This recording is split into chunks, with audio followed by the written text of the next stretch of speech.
네, 썩지 않는 왕이라는 제목으로 말씀 나누도록 하겠습니다. 자, 긴 말씀 읽었는데 이것을 줄일 수가 없고요.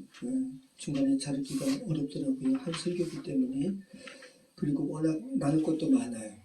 유대인에게 먼저 전하고 유대인이 거절하니까 이방인에게로 가는 복음의 순서도 우리가 보게 되었는데, 오늘은 썩지 않는 것에 대한 그런 부분에 집중하도록 하겠습니다. 여러분 성경 말씀 읽으셨지만 예수님과 관한 예언의 말씀을 바울이 전하면서 썩지 않는 것이 반복됨을 우리가 보게 되죠. 썩지 않는 것이 무엇인가? 우린 다 썩잖아요, 그죠? 모든 사람들이 썩어요. 세월이 가면서 나이가 들면서 얼굴이 썩죠. 그거 가리기 위해서 여러 가지를 돌가루를 묻히잖아요, 그죠? 마스크도 쓰고. 한번 썩지 않는 것이 무엇인가 좀 생각했으면 좋겠습니다. 우리가 지금 바울의 1차 전도 여행을 다니고 있습니다. 지난주 말씀 한번 생각해 보세요.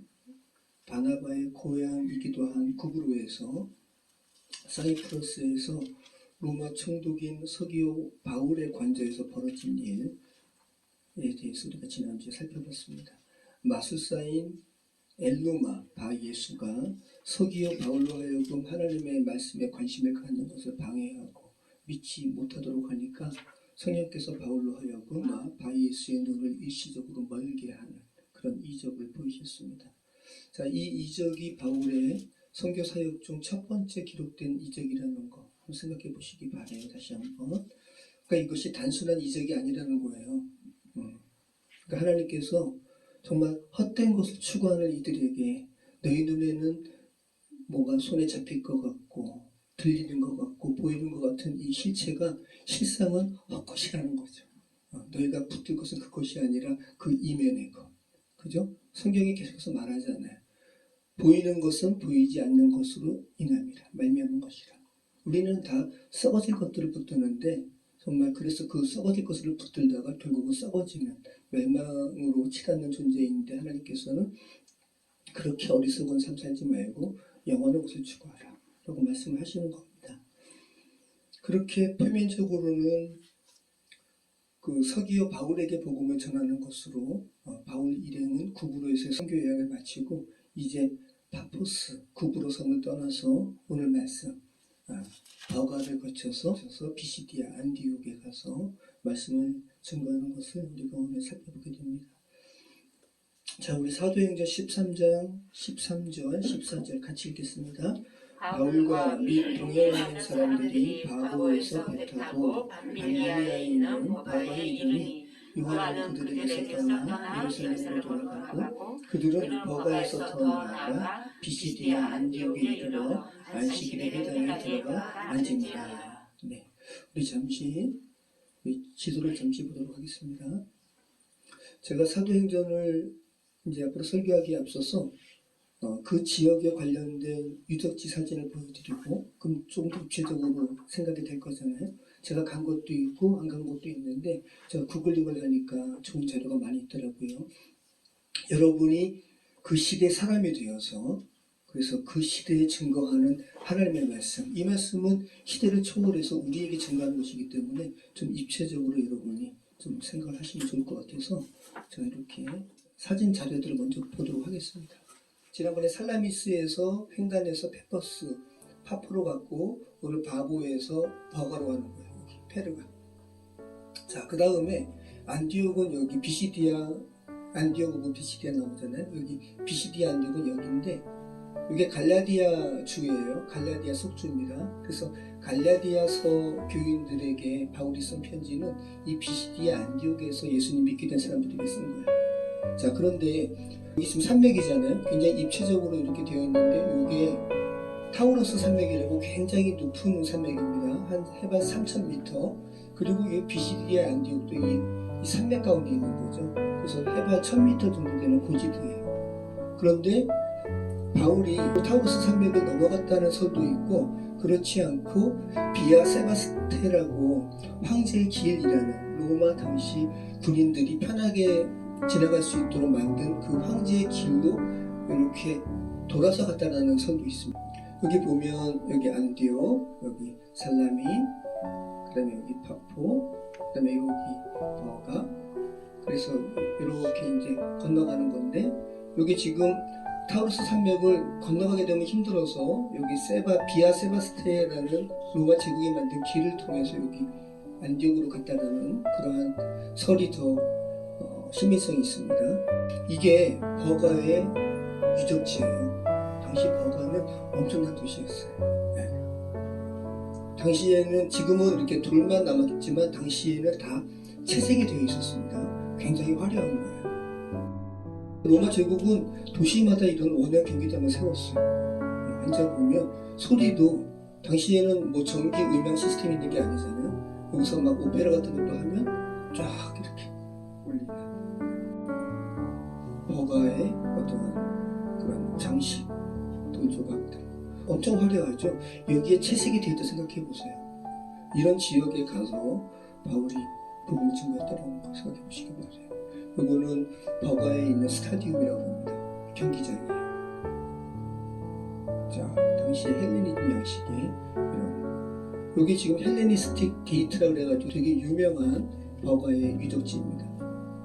여기 버가에서 발견된 유적지의 바닥 장식이에요. 너무 화려하지 않아요? 되게 부잣집인 것 같아요. 불교의 만자가 아니라 이게 영혼을 상징하는 십자가 모양의 이러한 문양이 예전부터 있었습니다. 자, 버가에서는 아데미 신상을 아데미신을 믿었어요. 근데 가장 큰 아데미 신전이 이제 앞으로 우리가 사도행전 살펴보겠지만 에베소에 있어요. 이거는 에베소에서 발견된 아데미 신. 이게 지금 그리스 신을 그대로 로마가 차용했기 때문에 로마에서는 아르테미스 신이지만 그리스 신화에서는 다이애나. 이름 예쁘죠? 근데 다산의 신이에요. 그래서 이렇게 젖이 많아요. 징그럽죠? 너무 징그럽죠? 자, 이게 당시의 길입니다. 당시 길. 이 길을 걸어서 바울과 바나바 이렇게 복음을 증거하러 갔다고 생각해 보시기 바래요. 자, 이건데 버가잖아요. 여기 피시디아인데요. 그래서 이렇게 횡단하면 타우루스 산맥 그 높은 산을 건너가는 것이기 때문에 좀 현실성이 떨어지고 요 분홍색이 비아 세바스티아. 이 비아가 길이라는 말이고요. 세바스티아가 아우구스투스 황제라는 말이에요. 그래서 이 비아 세바스티아는 황제의 길입니다. 로마 군인들이 편하게 제국을 다니기 위해서 만든 길. 그래서 바울과 바나바도 아마 이 길을 통해서 피시디아 안디옥으로 갔을 것이다. 이렇게 추측을 합니다. 이게 당시에 황제 신전 앞에 있는 게이트를 이렇게 그림으로 그린 거예요. 자, 당시에는 로마는 이방 되게 다신교이기 때문에 그죠? 황제도 신이에요. 아우구스투스 신전. 자, 이게 타우루스 산맥. 이게 옥타비아누스, 아우구스투스 전신상이죠. 이게 칼라로 채색된 것도 제가 어디서 봤는데 되게 화려합니다. 지금 나오는 거는 이렇게 채색이 다 이렇게 없어진 거예요. 자, 이것도 그 타우루스 산에서 아래를 바라보면서 타우루스 산, 아우구스투스 신전의 폐허예요. 아우구스투스 신전 폐허. 그 피시디아 안디옥에는 황제 신전이 이렇게 폐허가 남아 있잖아요. 이거는 로마 제국은 광활하니까 다른 지역에 남아 있는 황제 신전이 이렇게 이런 모습으로 되어 있습니다. 황제 신전의 모습을 그림으로 그린 거죠. 와, 이런 곳에 바울이 가서 복음을 증거하는 거예요. 황제 그걸 생각해 보시기 바랍니다. 신전, 지금 남아있는 황제 신전의 윗부분. 지금도 이건 아마 크로아티아의 요 신전이 남아 있습니다. 크로아티아도 당시에 로마 제국의 영토였기 때문에 이거는 그 피시디아 안디옥의 공중 목욕탕이라고 그래요. 이것도 길, 당시의 길, 피시디아 안디옥의 길. 이거는 수로라고 합니다. 로마 제국의 수로의 흔적입니다. 그 피시디아 안디옥의 길. 아마 바울이 이 길을 통해서 복음을 증거했겠죠. 이것도 마찬가지. 길이 이렇게 남아있어요. 여기도 길. 자, 우리 사도행전 13장 13절 다시 한번 읽어보겠습니다. 바울과 및 동행하는 사람들이 바고에서 배 타고 밤빌리아에 있는 버가에 이르니 요한은 그들에게서 떠나 예루살렘으로 돌아가고. 이것이 참 바울에게 있어서는 상처가 되었던 것 같아요. 그래서 2차 전도 여행 때는 바나바와 이 일로 인해서 싸우잖아요.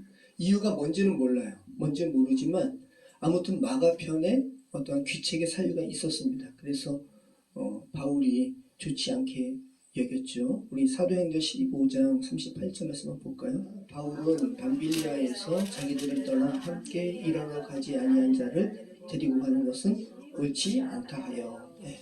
분명히 바울은 마가가 중도의 선교 여정을 포기했다라는 부분이 굉장히 못마땅했던 것 같아요. 자, 그런데 바울과 마가의 이야기가 우리가 1년 전도 제가 마가 요한 이야기를 잠깐 나눴는데 여기서 끝나지 않죠. 여러분, 마태, 마가, 누가, 요한 이 사복음서 중에 하나인 마가복음을 이 마가 요한이 쓴 거예요. 그리고 나중에는 바울이 마가와 선교여행을 동참하고요. 그리고 순교를 앞두고 디모데에게 보낸 편지에서는 마가를 데려오라 그러죠. 그는 나에게 뭐한 사람이다? 유익한 사람이다. 네, 한번 볼까요? 디모데후서 4장 8절로 11절 같이 읽겠습니다. 이제 후로는 나를 위하여 의의 면류관이 예비되었으므로 주 곧 의로우신 재판장이 그날에 내게 주시리에 나타나심을 사모하는 모든 자에게 이르라. 너는 어서 속히 내게로 오라. 대만은 이 세상을 사랑하여 나를 버리고 데살로니가로 갔고 그레스게는 갈라디아로 디도는 달마디아로 갔고 누가는 나와 있느니라.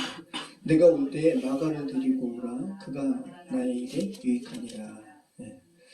아무튼 그래서 예전에 그 프로야구 선수 중에 미국의 포수가 있어요. 유명한 말이 있죠. 누구예요? 끝날 때까지 끝난 게 아니다. 이거 누가 말하는 거예요? 지연아 기억나? 그치, 아는 데가 먹어서 요기베라. 경기가 끝날 때까지 끝날 게 아니다. 우리 삶도 마찬가지죠. 그죠? 내 인생 끝난 것 같아. 요즘에 그 페이스북에서 만든 거죠.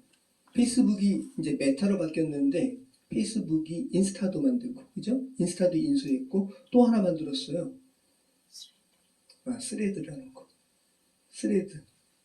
그러니까 이제 인스타는 사진 위주의 어떠한 그 플랫폼이라면 스레드는 그 뭐죠? 트위터가 요즘에 뭘로 바뀌었죠? 트위터처럼 글 위주의 그런 플랫폼을 만들었는데 스레드에 왜 그렇게 사람들이 자살에 대한 글을 많이 써요? 스레드에 그래. 젊은 사람들이 그것도. 왜 사람들이 막 댓글 다는 거예요? 포기하지 마세요. 포기하지 마세요. 유기베라. 끝날 때까지 끝난 것은 아니다. 그죠? 네. 선교 여정에 있어서 또 그리스도의 삶에 있어서 얼마나 고난이 많아요. 근데 우리는 하나님이 너 이제 끝났다라고 할 때까지는 끝난 게 아니죠. 그리고 하나님 안에 있으면 끝남이 없어요. 영원함이지. 그죠? 네.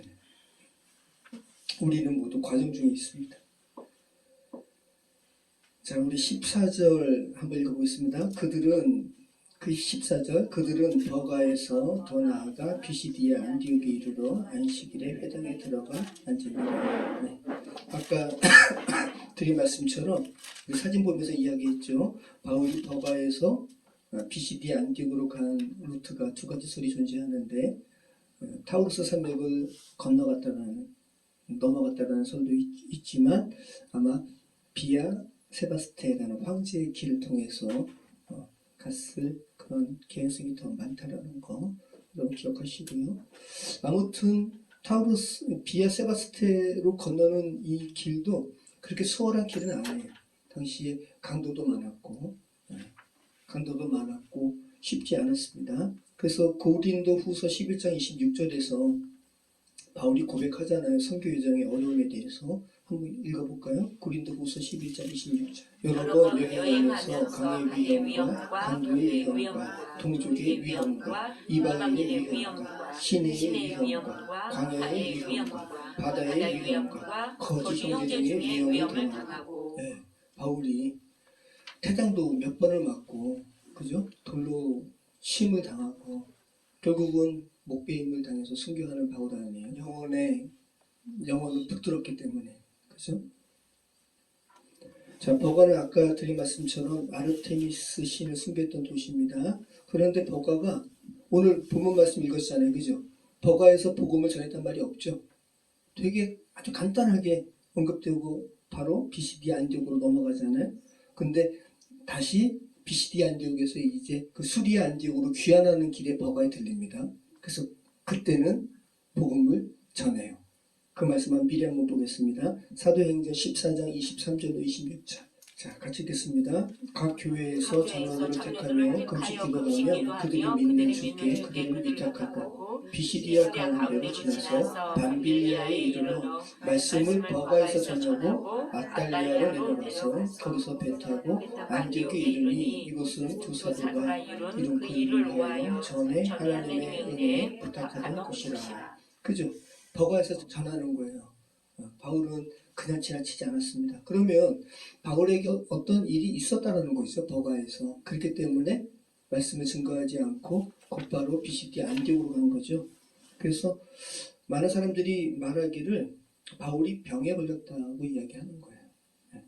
아마 말라리아는 아닐까 이런 생각을 하고, 저지대인 버가, 이 버가는 해안가이기 때문에 저지대인 버가에서 걸린 병을 속히 고치기 위해서 비교적 고산지대인, 비교적이 아니죠, 고산지대인 비시디 안디옥으로 속히 이동했다라고 말하는 설이 있습니다. 근데 굉장히 설득력이 있죠. 그리고 비시디 안디옥은 갈라디아 속주예요.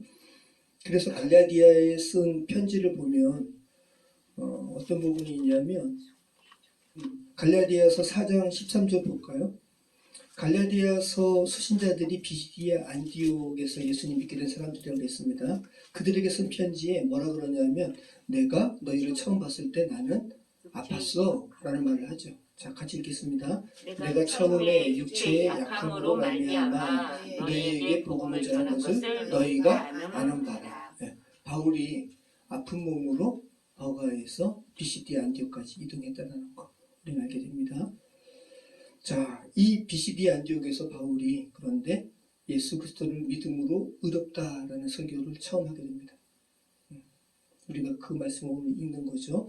자, 14절로 22절까지 한번 읽어보겠습니다. 그들은 버가에서 터나아가 비시디아 안디옥에 이르러 안식일에 회당에 들어가 앉으니라. 율법과 선지자의 글을 읽은 후에 회당장들이 사람을 보내어 물어 이르되 형제들아 만일 백성을 권할 말이 없다고 말하라 하니 바울이 일어나 손짓하며 말하되 이스라엘 사람들과 및 하나님을 경외하는 사람들아 들으라. 이 이스라엘 백성의 하나님이 우리 조상들을 택하시고 애굽 땅에서 나그네 된 그 백성을 높여 큰 권능으로 인도하여 내사 광야에서 약 40년간 그들의 소용을 참으시고 가나안 땅 일곱 족속을 멸하사 그 땅을 기업으로 주시기까지 약 420년 가나라. 그 후에 선지자 사무엘 때까지 사사를 주셨더니 그 후에 그들이 왕을 구하거늘 하나님이 베냐민 지파 사람 기스의 아들 사울을 40년간 주셨다가 패하시고 다윗을 왕으로 세우시고 증언하여 이르시되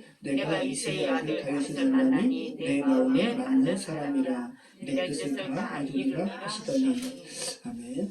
바울의 이제 긴 첫 설교가 나오는데, 자, 당시에 바울은 우선 유대인의 회당을 찾았어요. 네, 유대인의 회당. 유대인의 회당은 당시에 어떠한 율법서를 읽은 다음에 가장 먼저는 신명기 6장 4절을 읽었다 그래요. 네, 들으라 이스라엘아. 이 쉐마 이스라엘을 먼저 선포한 다음에 율법서를 읽고, 그리고 어떠한 랍비와 같은 사람들을 청해서 말씀을 듣게 하는 거예요.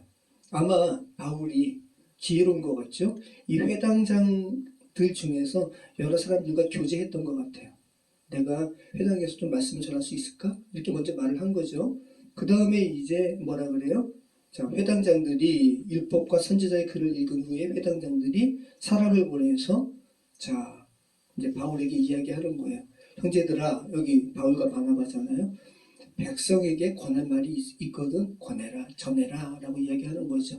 여기 만일 백성을 위한 권할 말이라는 것은 파라클레시스라는 거예요.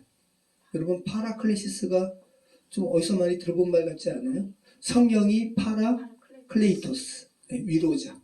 네, 그래서 여기서 권할 말이라는 것은 백성에게 위로할 말이 있니? 있으면 좀 전해라. 우리는 다 위로가 필요하죠. 그죠? 우리 남편도 우리 마음 못 알아주고, 우리 부인도 우리 부인이 아니지. 복수일 수 없지. 나의 부인도 내 마음 알아주지 못하고. 근데 정말 그래요. 그죠? 우리에게 위로할 말을 주시는 분은 예수님, 하나님, 성령님밖에 없습니다. 그래서 바울이, 근데 이 말을 듣는 사람들은 유대인도 있고 하나님을 믿는 이방인들도 있는 거예요. 이방인들도 하나님의 말씀을 기대해요. 그들에게 하나님의 말씀을 맡은 자는 가는 거예요. 그리고 권할 말을 전하는 겁니다. 자, 사도행전에서 설교가 되게 많이 나오죠. 첫 번째 설교는 사도행전 2장에 그죠, 오순절 성령 강림 사건 이후에 누가 처음 설교해요? 베드로가. 그래서 그 베드로의 설교로 인해서 3,000명이 주께로 돌아오잖아요. 자, 베드로의 설교와 오늘 우리가 읽은 바울의 설교가 비슷한 부분이 있거든요. 잠깐만 볼까요? 사도행전 2장 23절. 자, 어떤 부분이 비슷한지 한번 보세요. 사도행전 2장 23절로 자, 우리 32절 같이 읽겠습니다. 그가 하나님께서 정하신 뜻과 미리 하신 대로 내준 바 되었거늘 너희가 법 없는 자들의 손을 빌려 못 박아 죽였으나 하나님께서 그를 사망의 고통에서 풀어 살리셨으니 이는 그가 사망에 매여 있을 수 없었습니다. 다윗이 그를 가리켜 이르되 내가 항상 내 앞에 계신 줄을 배웠으며 나로 요동하지 않게 하기 위하여 그가 내 우편에 계시도다. 그러므로 내 마음이 기뻐하였고 내 혀도 즐거워하였으며 육체도 희망이 거하리니 이는 내 영혼을 온유에 버리지 아니하시며 주의 거룩한 자로 썩음을 당하게 하지 않게 하실 것입니다. 주께서 생명의 길을 내게 보이셨으니 주 앞에서 내게 기쁨이 충만하게 하시리로다 하였으므로 형제들아 내가 조상 다윗에 대하여 단계히 말할 수 있노니 다윗이 주가 장사되어 그 묘가 오늘까지 우리 중에 있도다. 그는 선지자라 하나님이 이미 맹세하사 그 자손 중에서 한 사람을 위해 함께 하리라 하심을 알고 미리 본 고로 그리스도의 부활을 말하되 그 음부에 버림이 되지 않고 그의 육신이 썩음을 당하지 아니하시리라 하더니 이 예수를 하나님이 살리신지라 우리가 다 이 일의 증인이로다. 자, 오늘 우리가 읽은 바울의 이 설교와 비슷한 부분이 어떤 부분이에요? 다윗에 대한 언급? 다윗도 나오지만 오늘 제가 제목 그죠? 썩음을 당치 않게. 그죠? 복음의 핵심은 여러분 사망을 극복하는 거예요. 네. 이것을 성령께서 베드로에게도 알려주시고 바울에게도 알려주셔서 복음의 핵심은 너희가 죄로 인해서 사망에 대해서 두려워하지 사망은 결국은 사망의 결과는 썩는 거고 멸망인데 야 너희 썩지 않아도 돼. 너희 죽지 않아도 돼. 그리고 이 일을 이루실 분은 하나님이셔. 예수님이셔라고 이 부분이 복음의 핵심이라는 거죠. 자, 이것이 궁극적인 복음의 핵심이에요. 썩는 것은 생명 없음의 대표적 증상이거든요. 그죠? 그러니까 생명이 우리를 완전히 지배하면 우리는 썩지 않게 되죠. 이게 복음인 겁니다. 자, 스데반의 설교는 이제 두 번째 큰 설교가 긴 설교가 나오는데 사도행전 7장 45절이잖아요. 스데반의 설교는 사뭇 다릅니다. 구약을 바울처럼 쫙 이렇게 읊는 것은 비슷한데 이렇게 주장하는 논조는 달라요. 자, 사도행전 설교는 기니까 핵심만 이야기한다면 사도행전 7장 한번 보시면 결국은 하나님께서 거하시는 처소에 대한 부분이에요. 스데반이 이야기하는 것은 움직이는 성전에 대한 것. 유대인들은 고착화된 성전을 추구했어요. 그리고 그것을 고수했어요. 그리고 그 안에서 밥벌이 있어요. 근데 스데반이 아니야. 하나님은 이러한 고착화된 움직이지 않는 성전에 거하는 것이 아니라 뭇인격 속에 예수님께서 거하시는 뭇인격 속에 거하시는 분이 하나님이시고 묻 인격 한 사람 한 사람이 성전이야 라는 말을 하니까 유대인들이 돌을 들어서 죽이는 것이 스데반의 순교거든요. 자, 핵심만 보면 한번 사도행전 7장 47절, 46절, 49절 한번 읽어보시죠. 읽겠습니다. 다윗이 하나님 앞에서 은혜를 받아 야곱의 집을 위하여 하나님의 처소를 준비하게 하여 달라고 하더니 솔로몬이 그를 위하여 집을 지었느니라. 그러나 지극히 높으신 이는 손으로 지은 곳에 계시지 아니하나니 선지자가 말한 바 주께서 이르시되 하늘은 나의 보좌요 땅은 나의 발등상이니 너희가 나를 위하여 무슨 집을 짓겠으며 나의 안식할 처소가 어디냐. 그죠? 이러면서 솔로몬의 성전에 대해서 그에게 빠지는 말씀을 하시죠. 네. 근데 이게 핵심이라는 거예요. 솔로몬의 성전 지금 남아있지 않잖아요. 스데반의 설교는 성전과 율법 중심의 옛 시대는 이제 지나갔다는 거죠. 이제 움직이는 예수가 묻 영혼 안에 거하는 그 인격이 성전이다라는 것을 말하는 설교였어요. 이에 반해 바울은 예수님께서 사망을 극복하는 정점에 오르신 분이심을 증거하는 거예요. 그러니까 움직이는 성전에 대한 부분이 아니라, 자, 그러면서 바울이 이스라엘의 역사를 우리가 오늘 BCD 안디옥에서 증거하는 바울의 설교를 읽었는데 22절까지 하나님의 마음에 합한 사람이다라고 그 다윗의 기사까지를 언급한 다음에 1000년을 훌쩍 뛰어넘죠. 그 다음에 세례 요한 언급하고 세례 요한이 예수님에 대해서 나는 그의 신끈도 풀 자격이 못 돼 라는 부분 언급한 다음에 예수님을 증거하는 거죠. 그리고 예수님은 사람을 죽음에 그대로 내버려 두지 않고 썩음에서 해방시키는 분이심을 증거하는 것이 바울의 설교의 핵심이에요.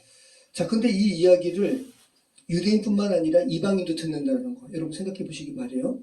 자, 이방인이 듣는데 바울이 이스라엘의 구약의 역사를 쫙 읊는다는 거, 이 부분 한번 생각해 보시기 바래요. 그래서 여러분 주위 사람들 중에서 이런 말을 많이 하죠. 우리가 왜 사막신을 믿어야 돼? 그죠? 야외 사막신을 우리가 왜 믿어? 중동의 그 사막에 거주하는 사람들이 믿는 그 야외신을 우리가 왜 믿어? 이거는 굉장히 단편적인 말이라는 거예요. 바울이 잘 생각해 보시기 바래요. 바울이 이방인들에게 예수님만 바로 증거하지 않고 구약의 전반적인 말씀을 이스라엘의 역사를 에둘러서 다 말한 다음에 그 다음에 바로 예수님께로 이렇게 나간다는 소리는 이스라엘의 역사가 뭐라는 거예요? 복음을 증거하기 위한 나팔의 역할을 하는 거예요. 네. 여러분 종이 많아가지고 이렇게 우하면 이렇게 울리잖아요. 그죠? 이스라엘의 역사가 그 역할이에요. 그래서 우리는 이스라엘의 역사를 모르고는 복음으로 바로 들어갈 수가 없어요. 이스라엘은 그 역할로 하나님께 부르심을 받은 그런 민족입니다. 그 생각을 하시기 바라고요. 자, 그리고 오늘 우리가 스데반의 설교, 또 바울의 설교에서 스데반과 달리 바울이 구약을 정리하는 부분에서 특히 강조하는 부분이 있잖아요. 썩지 않음에 대한 그런 부분도 강조하지만 어떤 부분을 강조해요? 왕에 대해서 이야기하죠. 사람들이 왕을 원했다라는 거야. 그죠? 사람들이 왕을 원했어. 그래서 하나님께서, 물론 우리가 구약을 더 깊이 알면 하나님께서는 그것을 슬퍼했죠. 그죠? 진정한 왕은 하나님밖에 없는데 사람들이 쟤또 나를 모르네 라고 하면서 왕을 구하니까 슬퍼하셨어요. 하지만 계속 요청하니까 사울을 허락하셨죠. 그 이야기 하시잖아요. 근데 사울을 패하시고 이제 하나님의 마음에 합한 다윗왕을 주셨다. 다윗왕을. 그런데 그 다윗왕마저도 오늘 말씀 보면 죽었다. 그리고 아까 우리가 읽었죠. 베드로의 첫 번째 설교에서는 다윗도 죽어서 다윗의 묘가 너희 앞에 있다라고 이야기하잖아요. 그죠? 그래서 썩지 않는 분은 오로지 누구밖에 없다? 예수님밖에 없다. 왕 중의 왕이시고 참 왕이신 분은 예수님 한 분뿐이시다라는 것을 바울이 증거하는 거예요. 베드로도 증거하고. 그래서 지금 바울이 걷는 길이 황제의 길이잖아요. 비아 세바스테. 이러면서 BCD 안디옥으로 가는데 바울은 이제 복음을 알았잖아요. 그죠? 야, 이 길이 참된 왕의 길이 아닌데 내가 비록 이 황제의 길 비아 세바스테를 걸으면서 BCD 안디옥으로 가지만 그들에게 참된 왕의 길을 전해야겠다. 그죠? 그러면서 복음을 증거하는 거예요. 여러분 이제 크리스마스를 앞두고 있는데 어떻게 이렇게 시기적으로도 왕의 소식인데 참된 왕의 소식을 우리는 기다리죠. 그리고 설레요. 그래서 우리가 초도 이렇게 네 번째, 대림절 네 번째로 초도 이렇게 키면서 참된 왕의 오심에 대해서 우리가 기다리는데 사람들은 왕을 구해요. 눈에 보이는 왕을. 여러분 우리 역사 가운데 현명하고 선한 왕이 있죠. 누가 있어요? 세종대왕. 역사가가 이야기하는데 조선시대 500년 중에서 태평성대를 이룬 왕이 두 왕이 있다 그래요. 세종대왕과 성종. 근데 조선시대 왕이 많잖아요. 그 중에서 두 명만 태평성대를 이룬 왕이라 그런다면 왕 제도는 정말 인간에게 있어서 이로운 왕이 출현할 수 있는 확률이 적다. 그죠? 그죠? 자, 그래서 그 왕 제도를 이렇게 좀 보완한 게 대통령 제안이에요. 그죠? 자, 그런데 대통령 제도 정말 성군 못지않은 좋은 대통령을 이렇게 사람들이 결국 투표하는 거니까 투표로 인해서 선출될 수 있는 확률이 있지만 정말 무능하고 악한 왕 못지않은 대표를 선출할 수도 있는 확률이 있죠. 그런데 왕정 제도보다는 좀 나은 게 그나마 그 기간을 미리 정해가지고 제한했다라는 거.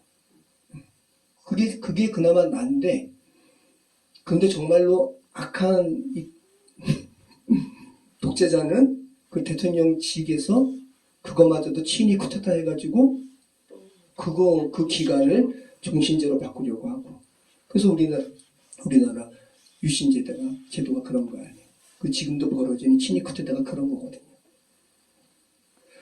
여러분 세계에서 가장 먼저 최초의 대통령이 누군지 아세요?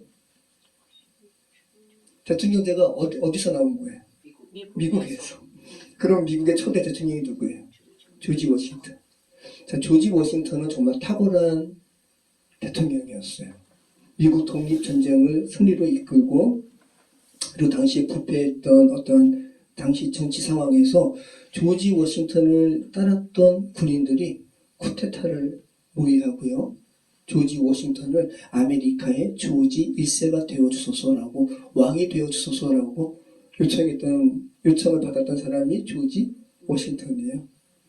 그리고 조지 워싱턴은 자기가 원하면 왕이 될 수 있었어요. 당시에 많은 나라가 전 세계 모든 나라가 왕정 제도였고 자신은 인기도 있었고 능력도 있었고 그런데 자신이 왕정 제도를 나 왕 안 될 거야 라고 하면서 내려놓는 거예요. 그 사람이 이런 말을 합니다. 최근에 우리 한국 땅에 벌어지는 일이 어떤 경종을 울리는 말을 하는데 워싱턴에게 사람들이 우리 왕이 되어주소서라고 할 때 조지 워싱턴이 많은 이렇게 연설을 하는데 그 중에서 한 문장이 이런 문장이 있습니다. 내란이라는 홍수의 문을 열어서 성장하고 있는 우리나라를 피로 물들이지 말라. 우리나라 지금 우리 한국 땅이 얼마나 지금 멋진 나라입니까? 근데 어떻게 이 시대에 내란이라는 말을 우리가 듣게 되었고, 그죠? 고문, 무슨 체포, 감금, 벙커, 이런 말을 우리가 듣게 된 세상에서 살게 되는 거예요. 자괴감이 일어나고, 우리 대한민국 국민은 너무나 멋있는데, 2시간 만에 그 시도를 멈춰 세웠으니까. 근데 정말로 2년 전에 뽑은 이 사람은 정말로 수치스러운 그런 사람인 거죠. 어처구니가 없죠. 그렇잖아요.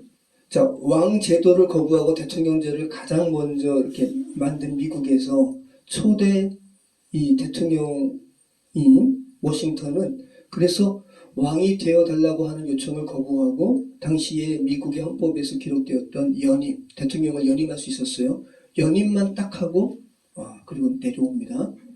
그런데 그 대통령제를 모방한 한국 땅에서 오히려 왕이 대통령이 되겠다고 나선 사람 중에서 손에 왕자를 새기고, 그리고 실질적으로 그러한 친위 쿠데타를 이용해서 무슨 이 시간을 넘어버리는 그런 어떤 왕권 같은 거를 추구한 건 아닌가라는 의심을 받는 사람이 현재 있다는 거.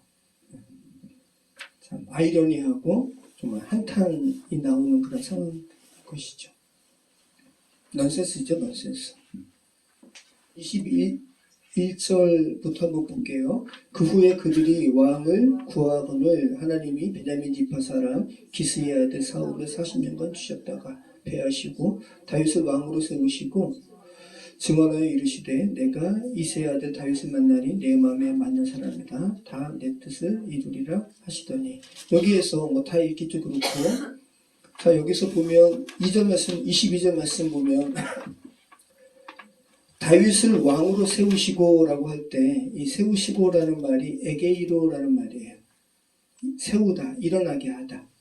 하나님께서 이 죄된 세상에 정말 악한 왕 사울을 패하시고 정말 하나님의 마음에 합한 다윗 왕을 세우셨잖아요. 이 세우셨다라는 이 말이 에게이로라는 말인데, 자 29절 한번 읽어볼게요. 29절 30절 같이 한번 읽어보겠습니다.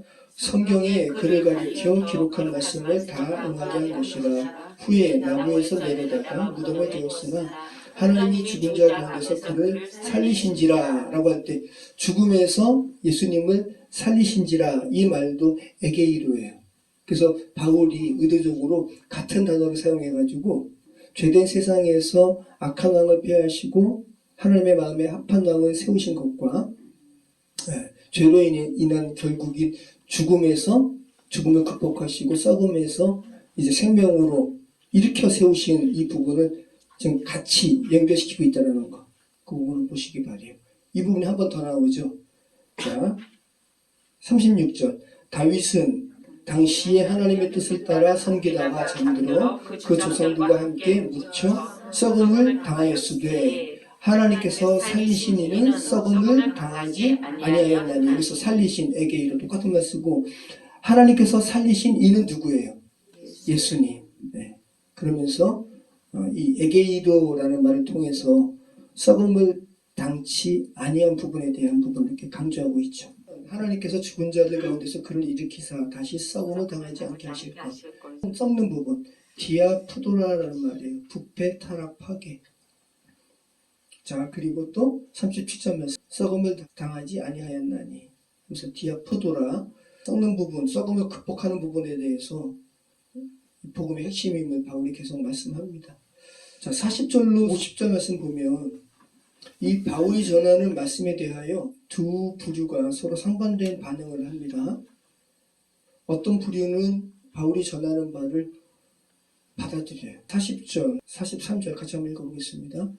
그런즉 너희는 선지자들을 통하여 말씀하신 것이 너희에게 미칠까 삼가라. 일러스되 보라 외시하는 사람들아 너희는 놀라고 멸망하라. 내가 너희 때를 더하여 한 일을 행할 것이니 사람이 너희에게 일러줄지라도 도무지 미치 못할 일이라 하였느니라 하니라. 그들이 나갈새 사람들이 청하여 다음 안식일에도 이 말씀을 하라 하더라. 회당의 모임이 끝난 후에 유대인과 유대교에 교한 경건한 사람들이 많이 바울과 바나바를 따르니 두 사도가 더불어 말하고 항상 하나님의 은혜 가운데 있으라 권하니라. 그리고 그 다음 주 안식일에 또 말씀을 듣기 위해서 모였어요. 자, 그 다음 안식일에는 온 시민이 거의 다 하나님의 말씀을 듣고자 하여 모이니 유대인들이 그 무리를 보고 시기가 가득하여 바울이 말한 것을 반박하고 비방하거늘. 자 그러면서 이제 바울과 바나바가 뭐라 그래요? 유대인들이 시기하는 거예요, 그죠? 시기하면서 이제 내가 너희를 떠나서 이방인에게 복음을 증거하게 될 거야 라고 말을 하는 거죠. 그러면서 이방인들이 듣고 기뻐하여 48절 하나님의 말씀을 찬송하여 영생을 주시기로 하는 작정된 자는 다 믿더라. 주의 말씀이 그 지방에 두루 퍼지니라.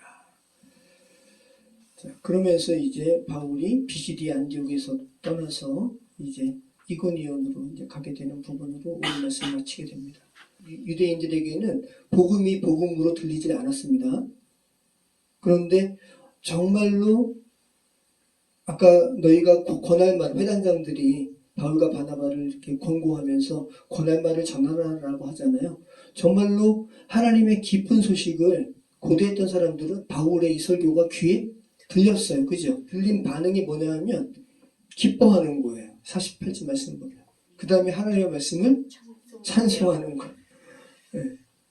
참 여러분 한번 그 BCD의 안디옥에 사는 사람들의 입장이 되어 보셔서 자, 이 말씀 정리할게요. 아까 우리 사진 봤잖아요. 굉장히 화려한 도시에 살았던 사람이라고요. 그리고 그들은 아담의 신상에서 또 다산을 추구하면서 기복 추구하는 그런 행위도 했고 또 로마 신전, 아우구스투스 신전 앞에 가서 또 황제에게도 또 절하고.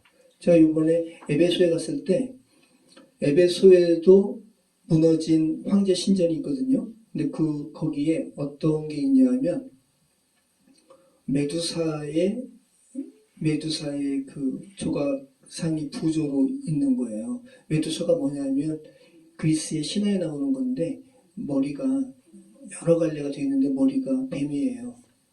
그래서 메두사의 눈을 보면 눈이 먼다 그래가지고 메두사의 그 상징이 있으면 고개를 숙이는 거예요. 근데 황제 신전 안에 들어가는 그 입구에 메두사의 그 형상이 조각되어 있다고요. 그러면 뭐를 의도한 거예요? 고개 숙이라는 거죠. 황제 신전 들어가기 앞서서 고개 숙이고 들어가는 거예요. 자, 이런 거가 생활에 이렇게 익숙했던 사람들이 BCD의 안디옥 사람들이에요. 네.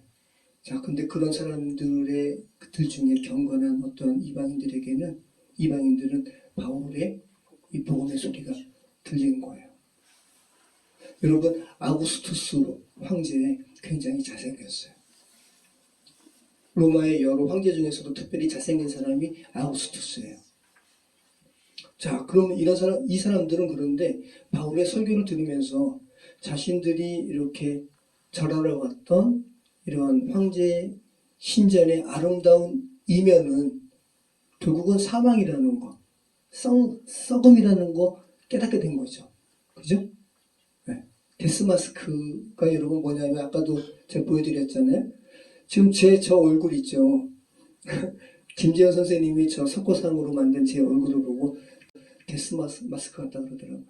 저건 데스마스크가 아니라 데스마스크는 죽은 다음에 48시간 이내에 그 고인의 얼굴을 좀 후손들에게 알려주기 위해서 석고로 뜬 게 데스마스크예요. 저거는 제가 죽었어요? 살아있지. 살아있는 가운데 제가 이거는 라이프 마스크라고 그래요. 네. 근데 저도 결국은 죽잖아요. 그 의미로 본다면 저보다 데스 마스크죠. 네. 자, 투탕카멘 그 황금 가면 뒤에는 시체가 있습니다. 네. 아우구스투스 그 멋진 그런 동상 이면은 썩음이에요. 그죠? 썩지 않는 왕은 오로지 한 분 예수님밖에 없어요. 네. 그리고 그 예수님 안에서 각 사람들이 나 썩을까봐 두려워해가지고 그런 막 절망하는 그런 두려움들을 온전히 극복하는 것도 예수님 안에서 가능한 거고 이것을 전하는 것이 복음이죠. 네. 저와 여러분은 비아 세바스테아 이 길, 황제의 길을 걷지는 않죠. 그죠? 저와 여러분은 솔밭길 걷죠.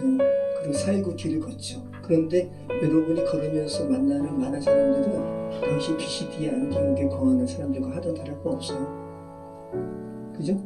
그분들처럼 여러분이 만나는 솔밭길에서 만나는 사람들도 다 자신의 썩음에 대해서 절망하고 썩음을 극복하기를 간구하는 사람들이에요.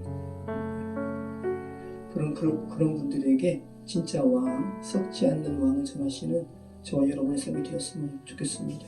기도하겠습니다.